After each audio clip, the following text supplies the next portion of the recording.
All right, welcome back again. So, first off, for today's warm up, make sure you write no school on Monday, and then on Tuesday, please write day 10. So, again, no school on Monday, then on Tuesday, please write day 10.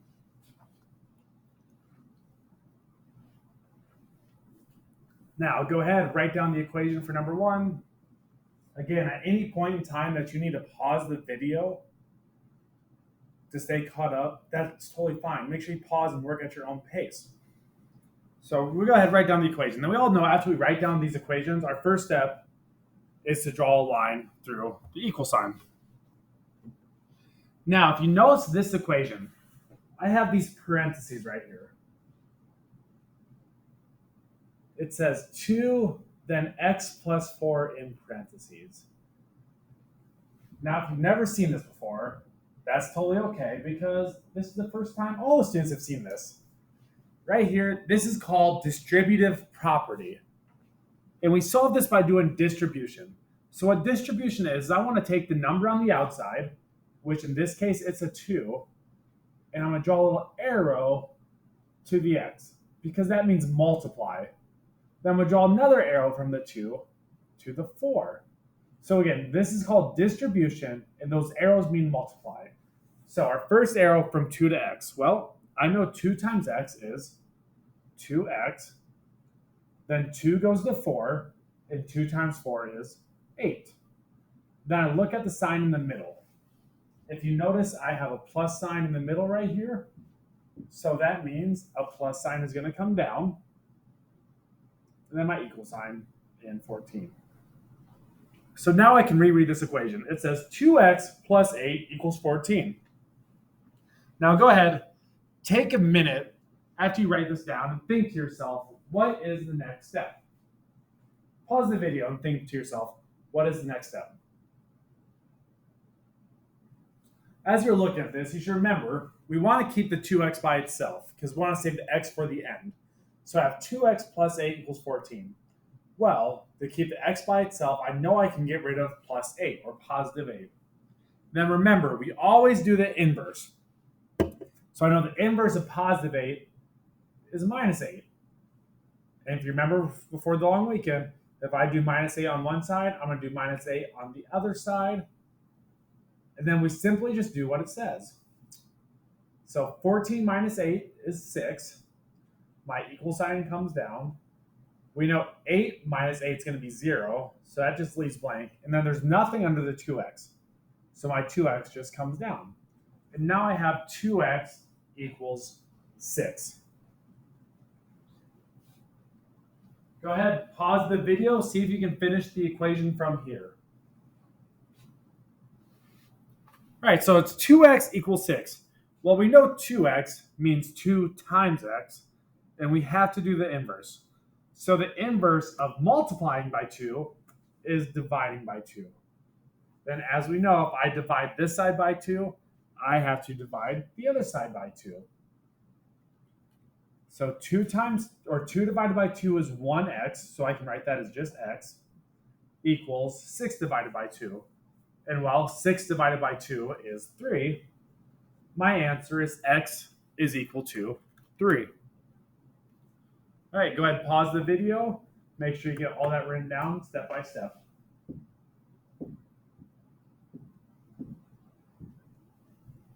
All right, welcome back. Number 2. Again, you notice we have a 3, and then we have the x minus 5 in parentheses. Once again, this is called distributive property, which I need to solve by doing distribution. So to distribute, I take the 3 outside the parentheses. My 3 goes to the x. Then I'm also going to have an arrow for my 3 going to my 5. So again, 3 times x we know is 3x. 3 times 5 is 15. And what sign do I have in the middle? This time there's a minus sign, so I'm going to put a minus sign there. And then over here on the other side, there's nothing under the 24, so the 24 just comes down in my equal sign. So 24 equals 3x minus 15. All right, I want you to pause the video and see if you can do the next step.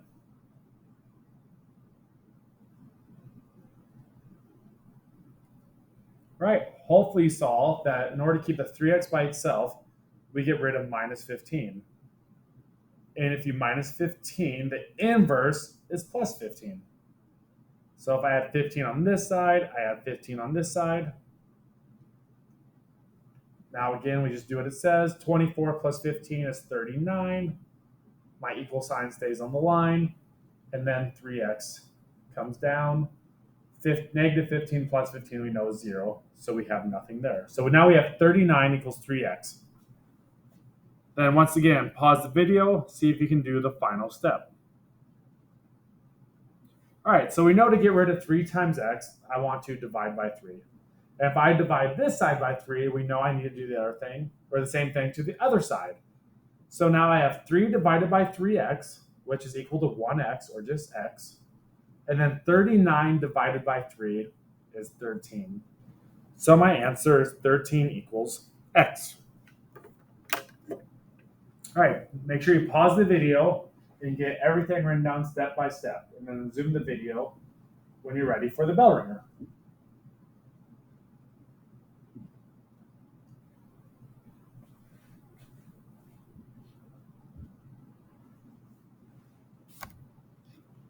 All right, so the bell ringer today, it says find the mean and mode of each data set.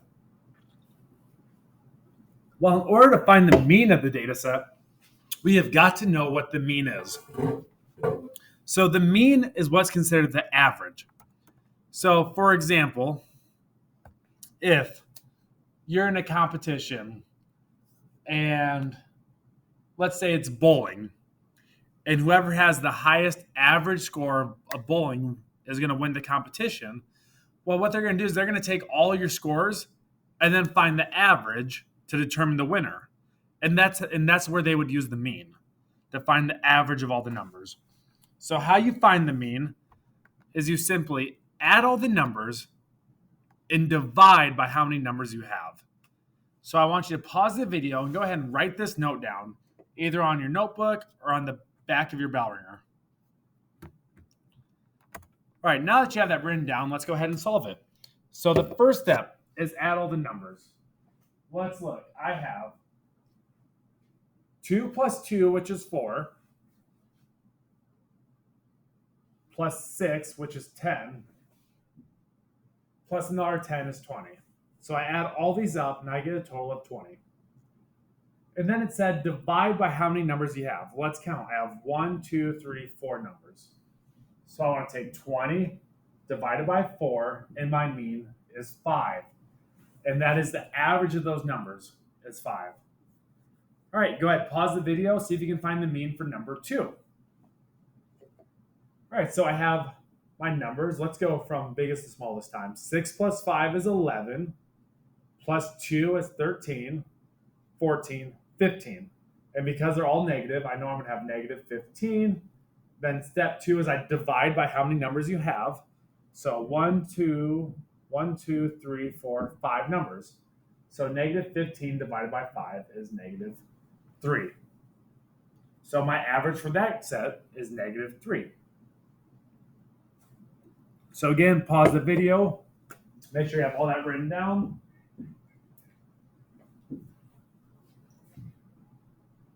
Now we're going to talk about the mode. So the mode is the number that occurs the most in a data set. So when you look at all your numbers, say you have 7 3s and then only one of each other number, my mode would be the 3 because that's the one I have the most of. So a mode, the number that occurs the most. Make sure you write this note down, pause the video. And a little key for this one is you notice the word mode is 4 letters and it starts with MO. And the word most is also 4 letters and it starts with MO. Right? So mode and most even sound alike. So that's a little easy trick to remember it. So going back to our bell ringer, let's look at number 1. My mode is what? Well, the number that occurs the most, and if you look at this, 2 occurs the most, so that's my mode. And go ahead, pause the video, see if you can answer number 2. All All right, so looking at number 2, the number that occurs the most is -1. So that is my mode, is -1.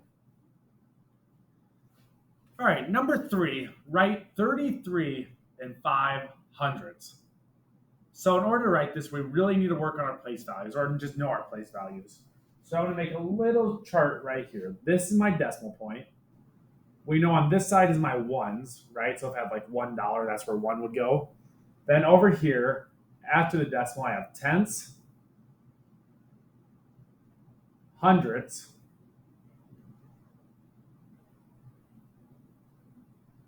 and then thousandths is after that. And excuse my handwriting on the board, it's really sloppy. But let's look at our first number. It says write 33 and 500ths as a number. Well, it's the first thing it says. It says write 33 and. Well, if my first number is 33, I'm simply going to write 33. We know that. Then do you remember what the word and means? Remember, and in math, if we say and, we're talking about the decimal.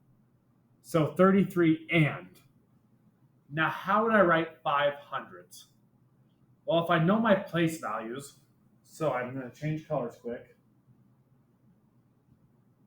Starting at my decimal, if I go over once, that's tenths. If I go over twice, that is hundredths. So if I want to write 33 and 500ths, well, if I put a 5 here, that would give me 33 and 5 tenths. So I don't want that. I want hundredths, which is 2 spots. So I'm going to go over twice and put a 5. And then if I'm missing a number here, I know I can put in a 0. So now if I read that, I have 33, my decimal means, and 5 hundredths, because I'm 2 spots over. All right, number 4. Now we want to write what this number is. So I'm actually going to type this one on the screen. But what is the first number you see there? The first number is 4. And then we know the decimal means and. So then we can write and. So right away, just looking at that, we can say 4 and. Then just read the next number, 87. And now the tricky part is we have to find our decimal place. So 4 and 87 what? Well, 87 is 2 decimal places. So I go over here, my decimal, 1 twice. So once again, I'm in the hundreds category. So 4 and 87 hundredths. And that's how I type that out. So again, 4 decimal means and, then my number, 87 hundredths. All right, number 5. What number or what decimal value falls between 56 thousandths and 59 thousandths? Well, one trick I'm going to tell you right now is that I'm talking about thousandths, I'm talking about 3 digits. So if you look at my answers, letter B does not have 3 digits. So I know I can just put a 0 in there because I can always add a 0 after the decimal. And now they have 3 digits. So let's look at it. And let's get this even simpler. Let's look at this. We have 56 and 59. What number goes between 56 and 59? Well, 60 is too big, 50 is too low. So yeah, it has to be 58, right? 56, 57, 58, 59. So 58 falls in there.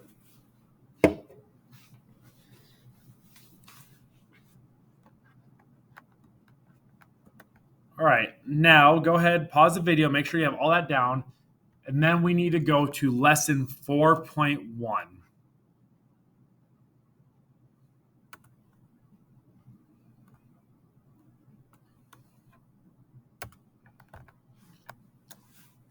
Lesson 4 has been everyone's favorite so far, and I would say even like over the year, the most people have been into lesson 4 because it talks about money. This is totally real life money. It talks about banking and really everything you need to know because some of you might already have bank accounts. And if not, you're going to get a bank account. So it's super important to know how this works.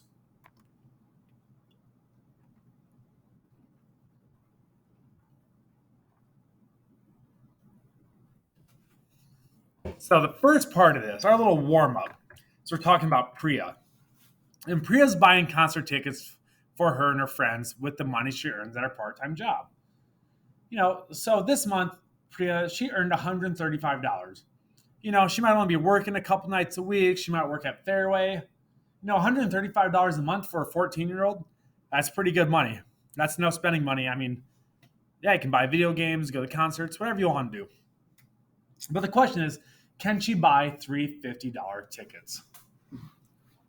Well, I want you to pause the video right now and see if you can figure out how much would that cost for three $50 tickets. All right, so we have three $50 tickets. So my first one is 50, plus my second one, which is 50, plus my third one, which is 50. So I have three $50 tickets for a total of $150.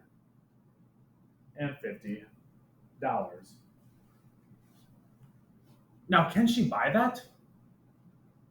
How would I write an equation? Go ahead, pause the video, see if you can figure out, can she buy those tickets? All right, well, we know Priya has $135. And we have been working on addition equations, so I'm going to write the addition sign. And the tickets cost $150. So if she's going to spend $150 on the tickets, how would I put that in the equation? Would I do positive 150 or negative 150? Because she's spending that money, I'm going to put negative $150. Then go ahead and solve that. Pause the video, solve 135 plus negative 150. All right, and then when we solve that, we get negative $15. So, was Priya able to buy the tickets? No, she couldn't. I mean, she could have tried to buy them, but they would have told her, like, hey, you're $15 too short. You can't buy these tickets. So see why it's important to know, how much money we have and how much things cost?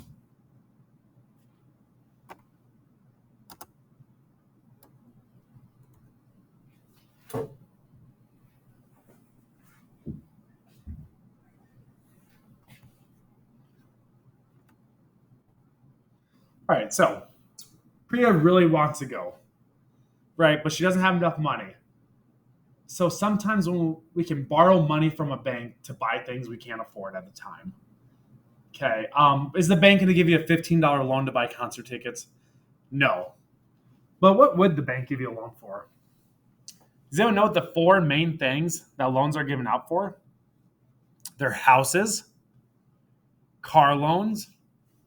If you want to start your own business, you can take out a business loan. And then the big one that a lot of you will figure out is student loans. If you want to go to college, sometimes you have to take out student loans to pay for college. And that is a big deal right now because people take out a lot of money to pay for college. Sometimes people take out too much money because they want to have fun and buy things with their student loans, but then they're stuck paying for them. And how loans work is, yes, the bank gives you money, but then you have to pay it all back. And not only do you pay the money you borrowed back, you have to pay extra money back, which is called interest. So that's how banks make money.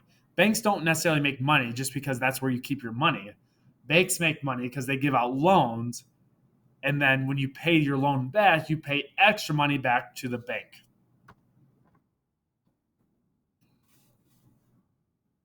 All right, so let's look at these questions. How can you represent the amount of money that Priya has after buying the tickets? Well, we already did our equation, right? We said she had $135. She spent $150, which I show by adding negative $150. And then she was left with negative $15. So she is officially in debt. She is broke. So how much more money will she need to earn to pay back the money she borrowed from the bank? So she borrowed $15 from the bank. The bank gave her a loan. They said, all right, here's $15. Well, in order to pay that back, to pay off negative $15, she's got to pay $15 because negative 15 and positive 15 is going to take her back to zero. And then how much money she's going to have after she pays that at the bank. So she was at negative 15. She paid 15. And now she's left with $0. That refers to when you break even with someone. Okay, you're even. You're paid back. You're at zero debt. You're at $0.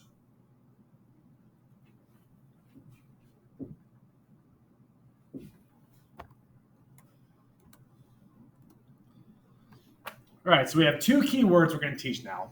We have deposit, and the deposit is money put into an account. So when you get a job, okay, you have a bank account. Most businesses now, they do what's called direct deposit, which means when you get paid for the job, the money directly deposits into your bank. So we're going to put money into the bank. We're adding money into the bank. So if I'm adding money into the bank, that's going to be a positive number. And then what do you think the opposite is of adding money into a bank? Right. The opposite is taking money out. So if adding money into the bank is positive, taking money out of the bank is going to be a negative number because you're removing it from the bank.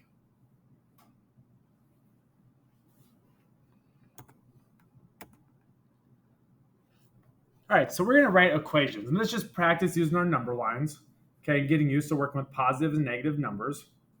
So number one, in the first week, he spent $16 on lunches. All right, so he spent $16 on lunches. How much was in the account then?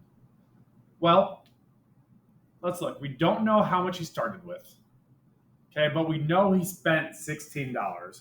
So if he spent $16, he's getting rid of $6. So if I show getting rid of $6, I know I'm going to add a negative $16.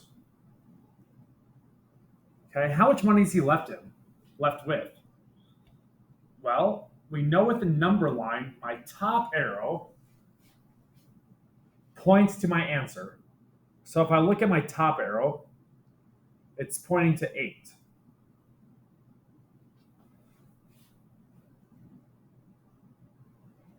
So he spent $16 and he's left with $8. So go ahead, pause the video and see if you can figure out how much he started with. All right, there's so many different ways we could solve this. I could simply put an X here and make it like a warm-up equation and say, well, I'm going to do the inverse of minus 16, which is add 16, and I could add 16 to both sides. Another way I could do it is I could backtrack. I know if I subtracted 16, well, I can go to my arrow and I can count the 16 places. So 1, 2, 3, 4, 5, 6, 7, 8, 9, 10, 11, 12, 13, 14, 15, 16. So I can tell there that this arrow starts at 24. So that means my X could be 24. Or I know that my bottom arrow, remember this first arrow, points to my starting point. Right? So if you look here, this bottom arrow points to 24. So I could have said, well, I know he's starting with 24 because that's where my bottom arrow points to. So there's so many different ways you could do it. You could use a number line and see where the arrows line up, or you could have made an equation like we do in our warm-ups.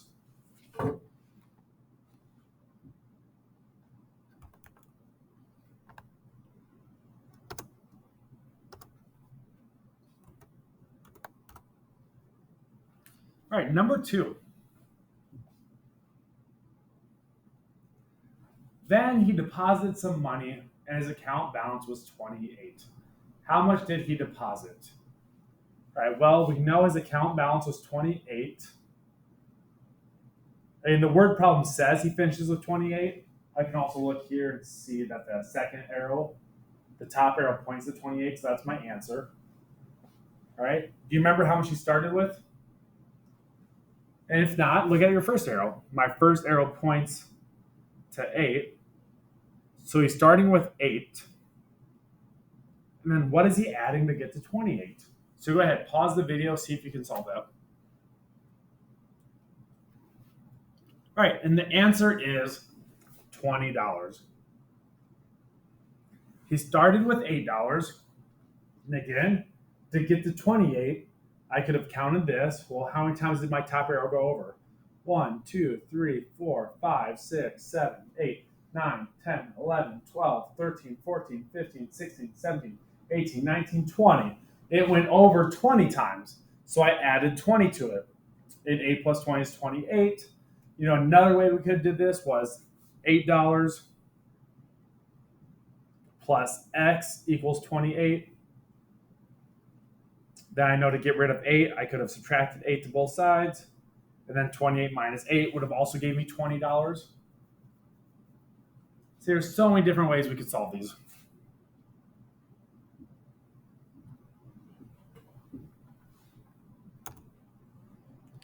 All right, then he spent $34 next week. How much was in his account then? All right, well, my first arrow, what number is the first arrow pointing to? The first arrow, again, is pointing to 28, so that's my starting spot. He spent 34. So am I going to add 34 or add a negative 34? Daniel, send me your right is here. Daniel, send me your right is here at door 24. Because he spent 34, I'm going to add a negative 34. All right, go ahead, pause the video and solve that. All right, again, so many different ways we could solve it. I can simply look at my top arrow. My top arrow points to -6, which means my answer is -6. I could have also counted back 20 or 34 times. So if you notice, this number line right here goes by 2's. So I would count by 2. So 2, 4, 6, 8, 10, 12, 14, 16, 18, 20, 22, 24, 26, 28, 30, 32, 34. So I go back 34 times to get to -6, which was my answer.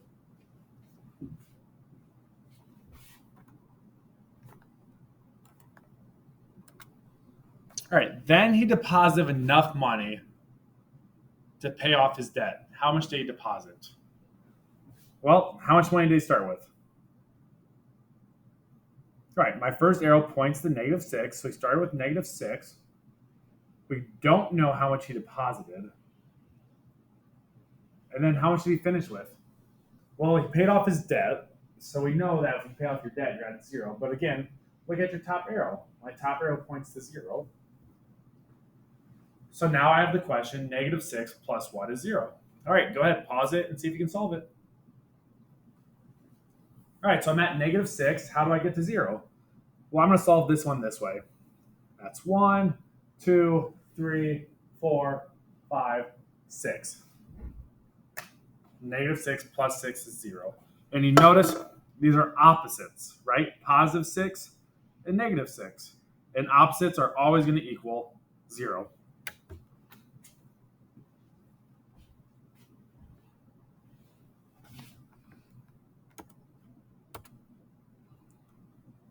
All right, so why does it make sense to use a negative number to represent his balance when he owes money?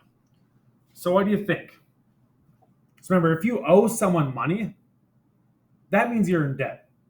And if you have a bank account, right, and you look up your balance, and your balance is in red, and it says -$4, for example, that means you took out $4 more than you had, and -$4. Right, so when you owe money, that's why we use negative signs, because that's not your money. You're negative because you owe that money to someone.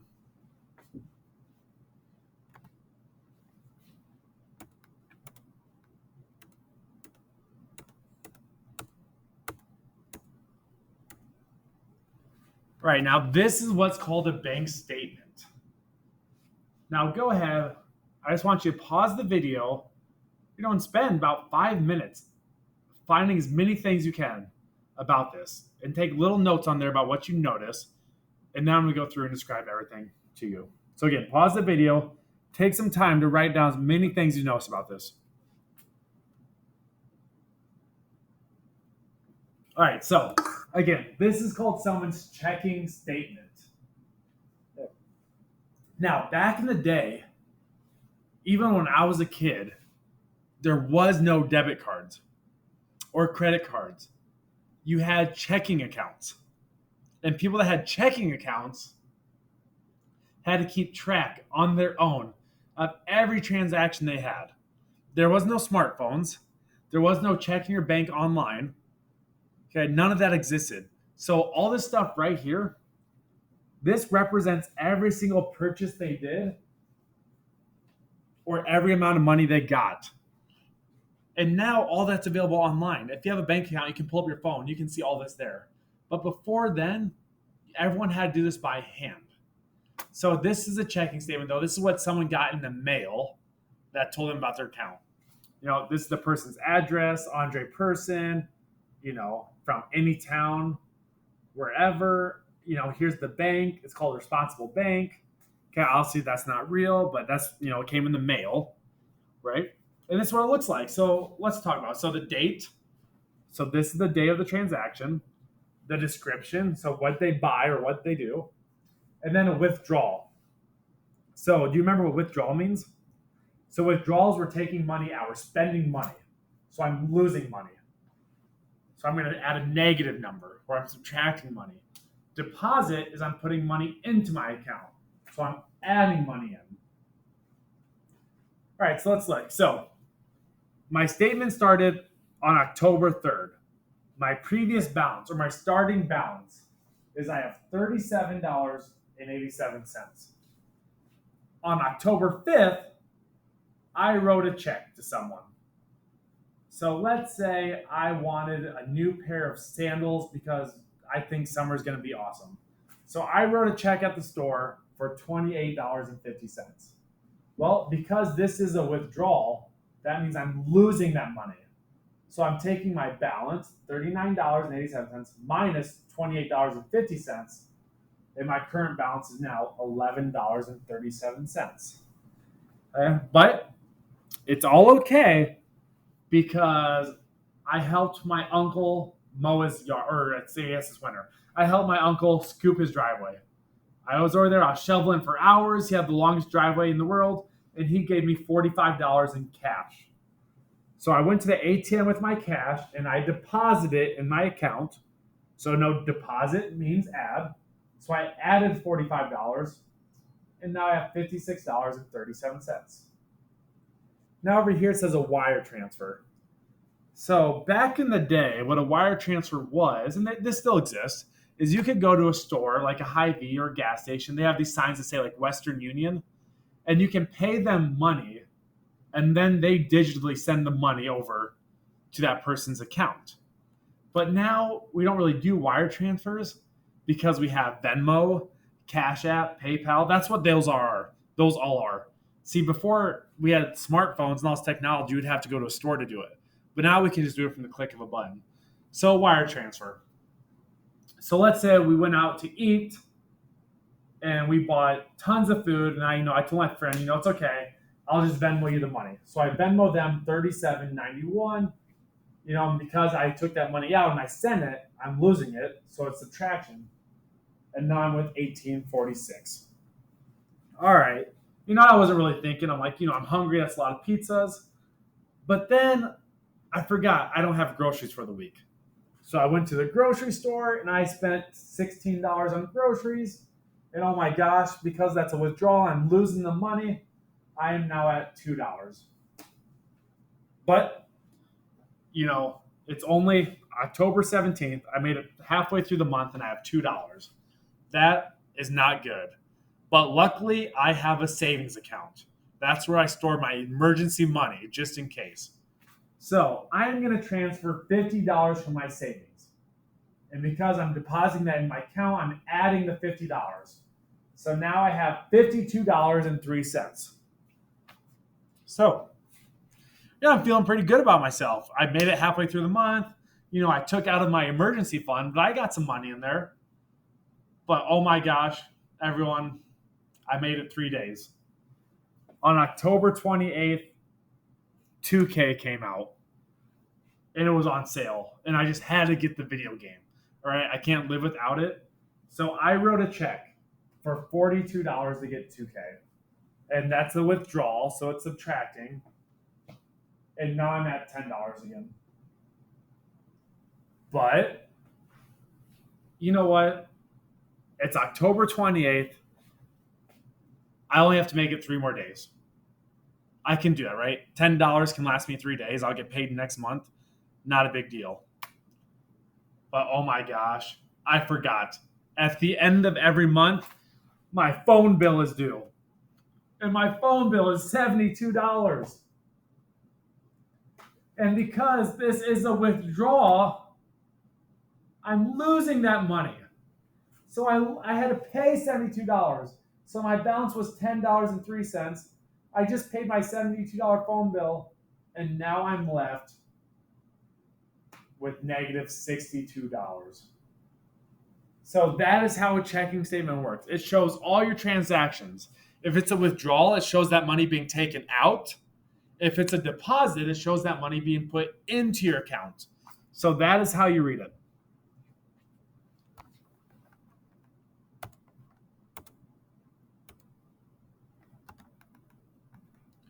All right, so using that information, and you can go back to that part of the video if you want, go ahead and answer these 3 questions. Number 1, if we put withdrawals and deposits in the same column, how can they be represented? So which sign's which? Which one's positive? Which one's negative? What if he withdraws another $40? What would his new balance be? And if he deposits $100 in his account, will he still be in debt? So go ahead, pause it, see if you can answer these questions. All right, so number 1, if we put withdrawals and deposits in the same column, how can they be represented? Well, we know withdrawals is I'm losing money. And if we know deposits, I'm adding money. So we'd represent withdrawals with negative symbols and deposits with positive symbols. All right, what if he takes out $40 more? What's his new balance? Well, we know his last balance was negative $62.47. Okay, now, if I took out another $40, we know that's a negative number, right? So I'm going to add negative 40 for a total of $102.47. Then notice, remember, this is negative numbers. So I'm adding a negative $40 for a negative $102.47. But you know what? He puts $100 in his account. So he's at negative $102.47. He adds $100 for the deposit. But I'm still at negative $2.47. Is he still in debt? Yes, because his balance is still negative. And remember, negative means in debt.